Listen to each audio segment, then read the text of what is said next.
ನಮಸ್ತೆ ಸ್ನೇಹಿತರೆ, ಇವತ್ತು ನಾವು ಪ್ರಥಮ BA ಇತಿಹಾಸ, ಭಾರತದ ಇತಿಹಾಸ ಮತ್ತು ಸಂಸ್ಕೃತಿ ಪುಸ್ತಕದಲ್ಲಿ ಅಭ್ಯಾಸವನ್ನು ಮುಂದುವರಿಸ್ತಾ ಹೋಗುವ. ಈಗಾಗಲೇ ತುಂಬಾ ಮುಖ್ಯವಾಗಿರುವಂತಹ ಪ್ರಶ್ನೆಗಳ ಬಗ್ಗೆ ತಿಳ್ಕೊಂಡೆವು. ಬ್ಲಾಕ್ 1ರಲ್ಲಿ ಬರುವಂತಹ ಮುಖ್ಯವಾದ ಪ್ರಶ್ನೆಗಳು, ಅದರ ವಿವರಣೆ, ಅದರ ಪಾಯಿಂಟ್ಸ್ಗಳನ್ನೆಲ್ಲ ತಿಳ್ಕೊಂಡಿದ್ದೇವೆ. ನಿಮ್ಮ ಪಾಯಿಂಟ್ಸ್ ಬುಕ್ಕಲ್ಲಿ ಬರ್ಕೊಳ್ಳಿ. ಅದರ ಪಾಯಿಂಟ್ಸನ್ನು ಮೊದಲಿಗೆ ಬರ್ಕೊಳ್ಳಿ. ವಿವರಣೆಯನ್ನು ಸ್ವಲ್ಪ ಅದರಲ್ಲಿ ಏನಿದೆ, ಆ ವಿಚಾರದ ಬಗ್ಗೆ ಕೊಟ್ಟಿದ್ದಾರೆ ಅಂತ ಓದ್ಕೊಂಡ್ರೆ ಸಾಕಾಗ್ತದೆ. ಇತಿಹಾಸದ ಅಧ್ಯಯನದ ಪ್ರಾಮುಖ್ಯತೆ ವೆರಿ ವೆರಿ ಇಂಪಾರ್ಟೆಂಟ್ ಆಗಿರುವಂಥ ಪ್ರಶ್ನೆ. ಪದೇ ಪದೇ ಕೇಳುವಂತಹ ಪ್ರಶ್ನೆ. ಪದೇ ಪದೇ ಹಳೆಯ ಪ್ರಶ್ನೆ ಪತ್ರಿಕೆಗಳನ್ನು ನೀವು ನೋಡಿದರೆ ಇತಿಹಾಸದ ಅಧ್ಯಯನದ ಪ್ರಾಮುಖ್ಯತೆಯ ಪ್ರಶ್ನೆ ಹಲವು ಪ್ರಶ್ನೆ ಪತ್ರಿಕೆಯಲ್ಲಿ ಬಂದಿರುವಂತಹ ಪ್ರಶ್ನೆ. ಆದ್ದರಿಂದ ಇದನ್ನು ಸ್ಕಿಪ್ ಮಾಡಬೇಡಿ. ಇತಿಹಾಸದ ಅಧ್ಯಯನದ ಪ್ರಾಮುಖ್ಯತೆಯನ್ನು ಓದ್ಕೊಳ್ಳಿ. ಅದರಲ್ಲಿ ಅವರು ಪಾಯಿಂಟ್ಸ್ ರೀತಿಯಲ್ಲಿ ಕೊಡಲಿಲ್ಲ. ನಾವು ಪಾಯಿಂಟ್ಸನ್ನು ಮಾಡಿಕೊಂಡು ನಿಮ್ಮ ಪಾಯಿಂಟ್ಸ್ ಬುಕ್ಕಲ್ಲಿ ಆ ಪಾಯಿಂಟ್ಸನ್ನು ಬರ್ಕೊಳ್ತಾ ಹೋಗಿ. ಇತಿಹಾಸದ ಅಧ್ಯಯನದ ಪ್ರಾಮುಖ್ಯತೆ, ಅದರಲ್ಲಿ ಮೊದಲಿಗೆ ನಾನು ಪಾಯಿಂಟ್ಸನ್ನು ನಿಮಗೆ ಹೇಳ್ತಾ ಹೋಗ್ತೇನೆ. ಈಗಾಗಲೇ ನಾನು ಅದನ್ನು ಸಂಪೂರ್ಣವಾಗಿ ವಿವರಿಸಿದ್ದೇನೆ, ನೀವು ಹಳೆಯ ವಿಡಿಯೋದಲ್ಲಿ ನೋಡ್ಕೊಳ್ಳಿ. ಇತಿಹಾಸದ ಅಧ್ಯಯನದ ಪ್ರಾಮುಖ್ಯತೆಯಲ್ಲಿ ಒಂದು, ಇತಿಹಾಸವು ಜಾಗತಿಕ ಕಾನೂನಿನ ಅರಿವನ್ನು ಹೊರಗೆ ಬಿಚ್ಚಿಡುತ್ತದೆ. 2, ಮಾನವ ಇತಿಹಾಸದ ತತ್ವಗಳನ್ನು ಪೂರ್ವ ನಿರ್ಣಯಿಸುವುದು. ಮಾನವ ಇತಿಹಾಸದ ತತ್ವಗಳನ್ನು ಪೂರ್ವ ನಿರ್ಣಯಿಸುವುದು. 3, ಜಗತ್ತಿನ ವಿಶ್ವಾಸದೊಂದಿಗೆ ಮಾನವನ ಇತಿಹಾಸದ ಸಂವಾದವನ್ನು ಅರ್ಥ ಮಾಡಿಸುವುದು. ಜಗತ್ತಿನ ವಿಶ್ವಾಸದೊಂದಿಗೆ ಮಾನವ ಇತಿಹಾಸ ಸಂವಾದವನ್ನು ಅರ್ಥ ಮಾಡಿಸುವುದು. 4, ಓದುಗನಿಗೆ ವೈಚಾರಿಕ ತೃಪ್ತಿಯನ್ನು ಕೊಡುತ್ತದೆ. ಓದುಗನಿಗೆ ವೈಚಾರಿಕ ತೃಪ್ತಿಯನ್ನು ಕೊಡುತ್ತದೆ. 5, ಪ್ರಸ್ತುತ ಕಾಲದ ಬಗ್ಗೆ ಉತ್ತಮ ತಿಳುವಳಿಕೆಯನ್ನು ನೀಡುತ್ತದೆ.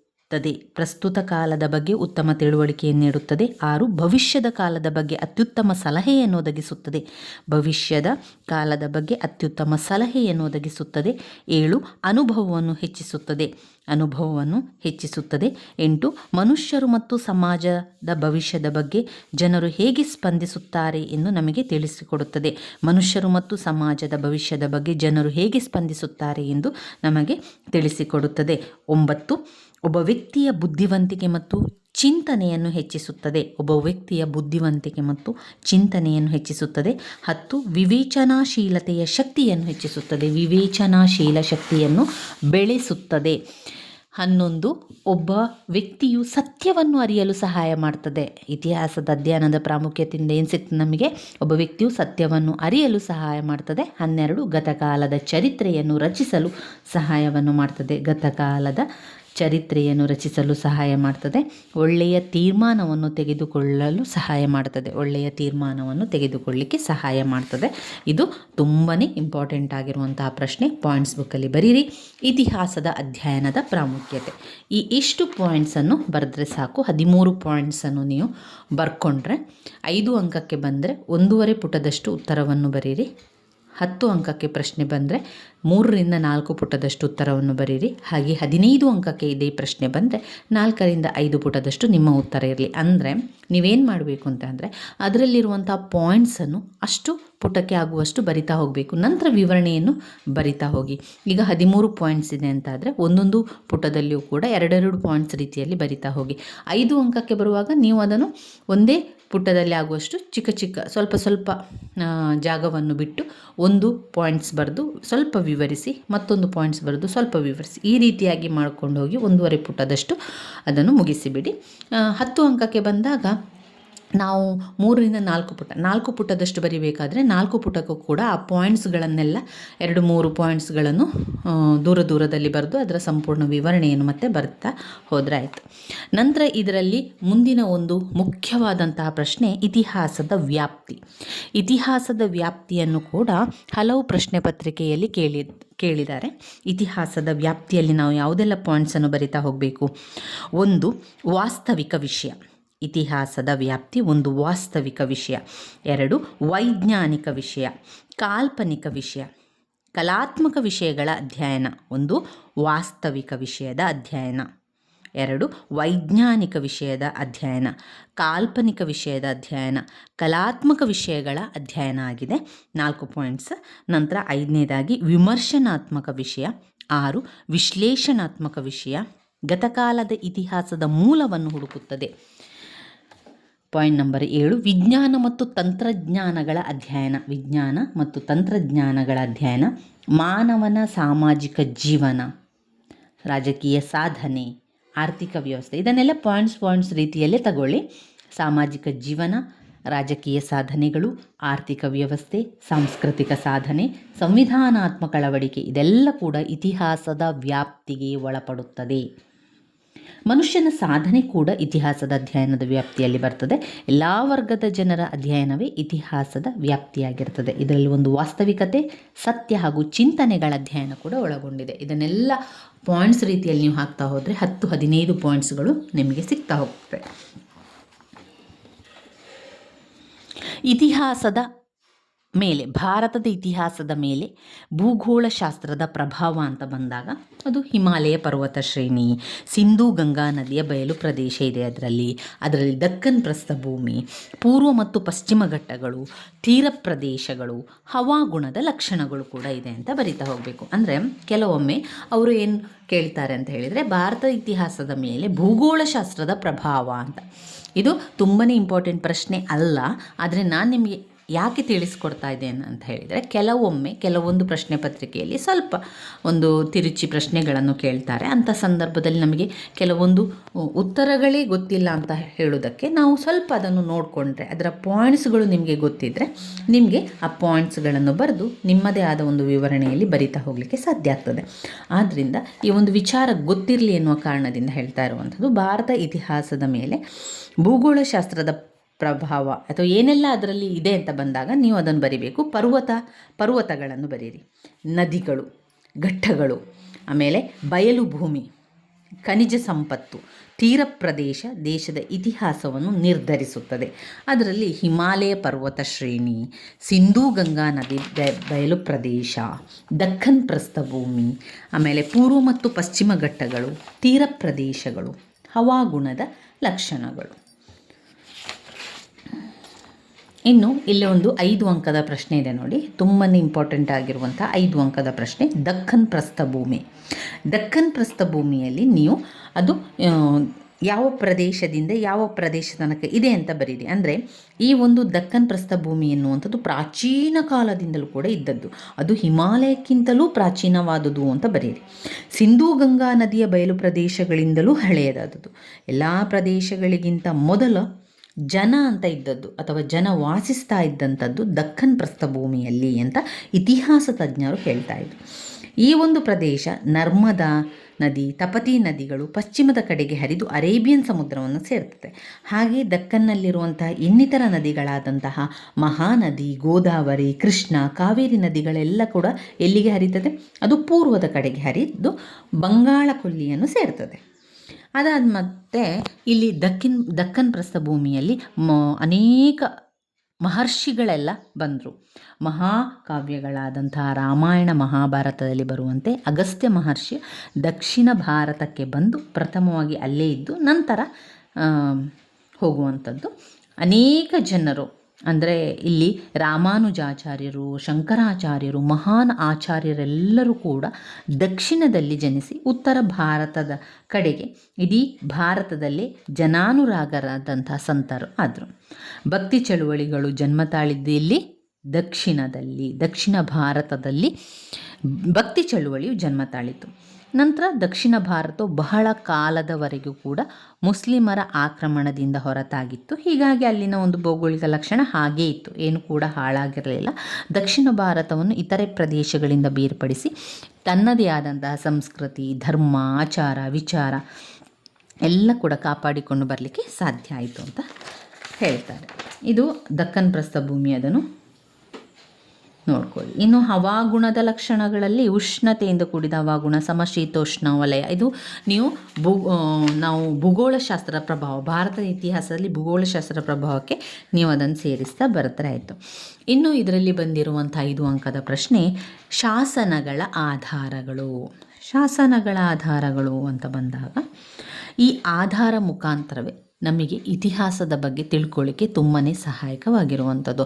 ಹಿಂದಿನ ಕಾಲದ ರಾಜರ ಬಗ್ಗೆ ಇರ್ಬೋದು, ದೇವಾಲಯಗಳ ಬಗ್ಗೆ ಇರ್ಬೋದು, ಕಲೆ, ಸಾಂಸ್ಕೃತಿಕ ವಿಚಾರಗಳಾಗಿರ್ಬೋದು, ಎಲ್ಲ ವಿಚಾರ ಗೊತ್ತಾಗಿರುವಂಥದ್ದು ನಮಗೆ ಈ ಒಂದು ಶಾಸನಗಳ ಆಧಾರಗಳಿಂದ.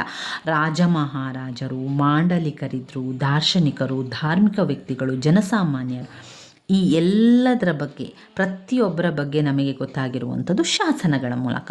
ಈ ಶಾಸನಗಳು ಬೇರೆ ಬೇರೆ ಭಾಷೆಗಳಲ್ಲಿ ಕೂಡ ಇತ್ತು. ಕನ್ನಡ, ಸಂಸ್ಕೃತ, ತೆಲುಗು, ತಮಿಳು, ಮಲಯಾಳಂ, ಈ ರೀತಿಯಾಗಿ ಅನೇಕ ಭಾಷೆಗಳಲ್ಲಿ ಶಾಸನಗಳು ಇದ್ದವು. ಮೊದಲಿಗೆ ಮೌರ್ಯ ಸಾಮ್ರಾಜ್ಯದ ಅಶೋಕ ಮಹಾಶಯ ಕೆತ್ತಿದಂತಹ ಶಿಲಾಬಂಡೆ ಶಾಸನ. ಶಿಲಾಬಂಡೆ ಶಾಸನದಲ್ಲಿ ಈಗ ನೀವು ನೋಡಿರ್ಬೋದು, ಅನೇಕ ಕಡೆಗಳಲ್ಲಿ ಕಲ್ಲಿನಲ್ಲಿ ಕೆತ್ತಿರುವಂಥದ್ದು, ದೇವಾಲಯಗಳ ಗೋಡೆಗಳಲ್ಲಿ ಕೆತ್ತಿರುವಂಥದ್ದು. ಆವಾಗ ನಮಗೆ ಆ ಒಂದು ದೇವಾಲಯ ಇತ್ತು, ಈ ರಾಜಮನೆತನ ನೋಡ್ಕೊಳ್ತಾ ಇದ್ರು, ಎಲ್ಲ ಕೂಡ ಒಂದು ನಮಗೆ ಊಹೆ ಮಾಡಲಿಕ್ಕೆ ಸಾಧ್ಯ ಆಗ್ತದೆ. ಈ ರೀತಿಯಾಗಿ ಈ ಒಂದು ಶಾಸನಗಳಿಂದ ನಮಗೆ ಹಿಂದಿನ ಕಾಲದ ಇತಿಹಾಸದ, ರಾಜಕೀಯದ ಬಗ್ಗೆ ತಿಳ್ಕೊಂಡೆವು.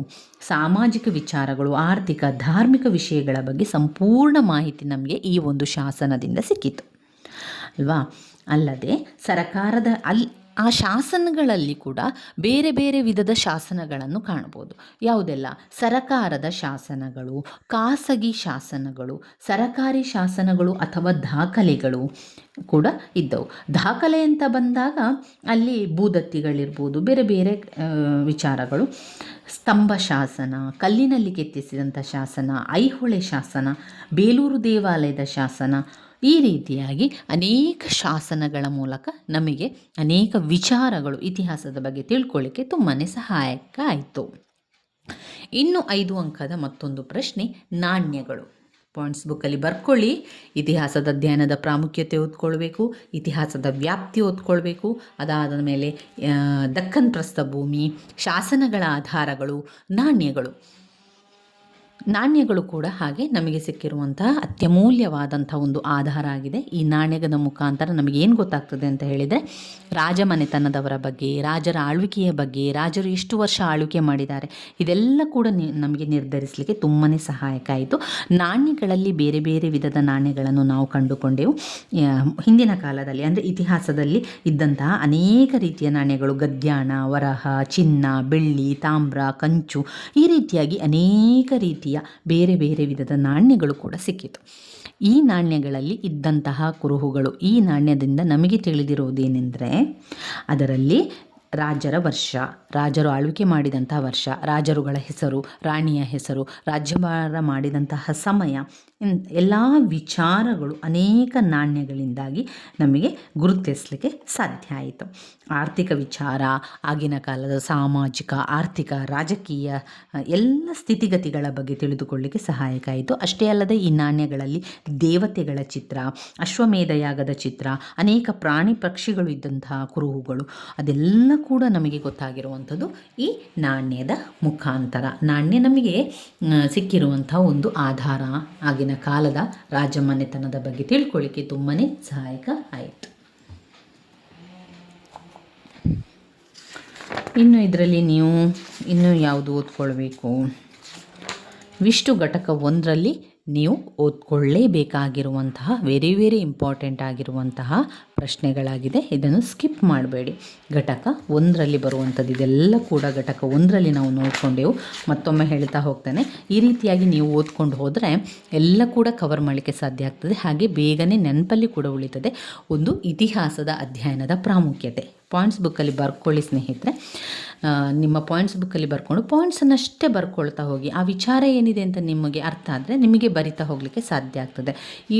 ಈ ರೀತಿಯಾಗಿ ನೀವು ಓದ್ಕೊಂಡ್ರೆ ಪ್ರತಿಯೊಬ್ಬರು ಕೂಡ ಪಾಸ್ ಆಗ್ತೀರಾ.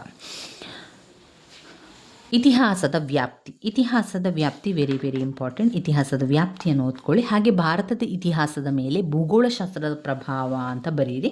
ಅದರಲ್ಲಿ ಹಿಮಾಲಯ ಪರ್ವತ ಶ್ರೇಣಿ, ಸಿಂಧೂ ಗಂಗಾ ನದಿಯ ಬಯಲು ಪ್ರದೇಶ, ದಕ್ಕನ್ ಪ್ರಸ್ಥಭೂಮಿ, ಪೂರ್ವ ಪಶ್ಚಿಮ ಘಟ್ಟಗಳು, ತೀರ ಪ್ರದೇಶಗಳು ಅಂತ ಪಾಯಿಂಟ್ಸನ್ನು ಬರ್ಕೊಳ್ಳಿ. ಹವಾಗುಣದ ಲಕ್ಷಣಗಳು, ಆ ಪಾಯಿಂಟ್ಸನ್ನು ಬರೆದು ಸ್ವಲ್ಪ ನಿಮಗೆ ಏನು ವಿಚಾರ ಗೊತ್ತಿದೆ ಅದನ್ನು ಬರ್ಕೊಳ್ಳಿ. ಯಾಕಂದರೆ ಅದು ಇಂಪಾರ್ಟೆಂಟ್ ಅಲ್ಲ, ಆದರೆ ಕೆಲವೊಮ್ಮೆ ನಮಗೆ ಆ ಒಂದು ವಿಚಾರಗಳು ಗೊತ್ತಿರಲಿ ಅನ್ನುವ ಕಾರಣದಿಂದಾಗಿ ನಾನು ನಿಮಗೆ ತಿಳಿಸ್ತಾ ಇರುವಂಥದ್ದು. ಇನ್ನು 5 ಅಂಕಕ್ಕೆ ಬಂದಿರುವಂಥದ್ದು ದಕ್ಕನ್ ಪ್ರಸ್ಥಭೂಮಿ, ಅಂದರೆ ದಕ್ಷಿಣ ಭಾರತ. ನಮ್ಮ ದಕ್ಷಿಣ ಭಾರತದಲ್ಲಿ ಪ್ರಪ್ರಥಮವಾಗಿ ಜನರು ವಾಸ ಮಾಡಿದ್ದು ಹಿಮಾಲಯ ಪರ್ವತಕ್ಕಿಂತಲೂ ಹಳೆಯದಾದಂಥ ಒಂದು ಜಾಗ ಅಂತ ಹೇಳಿದರೆ ಅದು ದಕ್ಷಿಣ ಭಾರತ, ದಕ್ಕನ್ ಪ್ರಸ್ಥಭೂಮಿ ಆಗಿತ್ತು. ಅದನ್ನು ಬರ್ಕೊಳ್ಳಿ. ನಂತರ ಶಾಸನ ಆಧಾರಗಳು, ಶಾಸನಶಾಸ್ತ್ರ ಅಥವಾ ಶಾಸನ ಆಧಾರಗಳು, ನಮಗೆ ಸಿಕ್ಕಿರುವಂಥ ಆಧಾರಗಳು, ಅದು ಇಂಪಾರ್ಟೆಂಟ್. ಇನ್ನು ನಾಣ್ಯಗಳು ಕೂಡ ಹಾಗೆ 5 ಅಂಕಕ್ಕೆ ಹಲವು ಬಾರಿ ಕೇಳಿದ್ದಾರೆ. ಈ ನಾಣ್ಯಗಳಲ್ಲಿ ಯಾವುದೆಲ್ಲ ನಾಣ್ಯ ಇದೆ ಅಂತ ಬರೀರಿ, ಅದರಲ್ಲಿ ಯಾವ ವಿಚಾರ ನಮಗೆ ಗೊತ್ತಾಗ್ತದೆ ಅಂತ ಬರೀರಿ. ಈ ನಾಣ್ಯಗಳಿಂದಾಗಿ ನಮಗೆ ಈ ಇತಿಹಾಸದ ಬಗ್ಗೆ ಆರ್ಥಿಕ, ಸಾಮಾಜಿಕ, ಸಾಂಸ್ಕೃತಿಕ ವಿಚಾರ ಎಲ್ಲ ತಿಳ್ಕೊಳ್ಳಿಕ್ಕೆ ಸಹಾಯಕವಾಯಿತು ಅಂತ ಬರಿತಾ ಹೋಗಿ. ಇಷ್ಟ ಆದ ನಂತರ ಇವಿಷ್ಟು ನೀವು ಬ್ಲಾಕ್ 1ರಲ್ಲಿ ಬರುವಂತಹ ಘಟಕ 1ರಲ್ಲಿ ನೀವಿಷ್ಟನ್ನು ಓದ್ಕೊಳ್ಬೇಕು. ಈಗ ಪ್ರತಿ ದಿವಸ ನೀವು 1 ಗಂಟೆಗಳ ಕಾಲ ನೀವು ಓದ್ಕೊಳ್ಳಿಕ್ಕೆ ಅಂತ ಸಮಯವನ್ನು ಇಟ್ಟಿದ್ದರೆ ಪ್ರತಿ ದಿವಸ ಒಂದೊಂದು ಘಟಕವನ್ನು ಓದ್ತಾ ಬನ್ನಿ.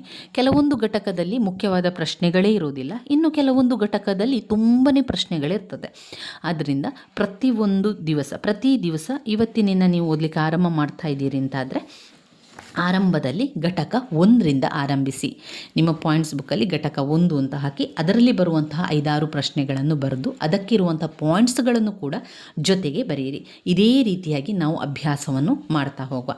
ಇಷ್ಟು ಓದಲಿಕ್ಕೆ, ಅಂದರೆ ಈ ಒಂದು ಘಟಕ 1ರನ್ನು ಓದಲಿಕ್ಕೆ ನಿಮಗೆ 1 ಗಂಟೆಗಳ ಸಮಯ ಸಾಕು.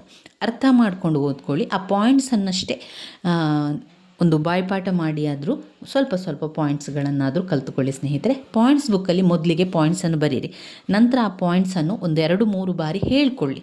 ನಂತರ ಅದು ನಿಮಗೆ ನೋಡದೆ ಹೇಳಲಿಕ್ಕೆ ಗೊತ್ತಾಗ್ತದ ಅಂತ ನೋಡ್ಕೊಳ್ಳಿ. ಈ ರೀತಿಯಾಗಿ ನಿಮ್ಮ ಅಭ್ಯಾಸವನ್ನು ಮಾಡ್ತಾ ಹೋಗಿ.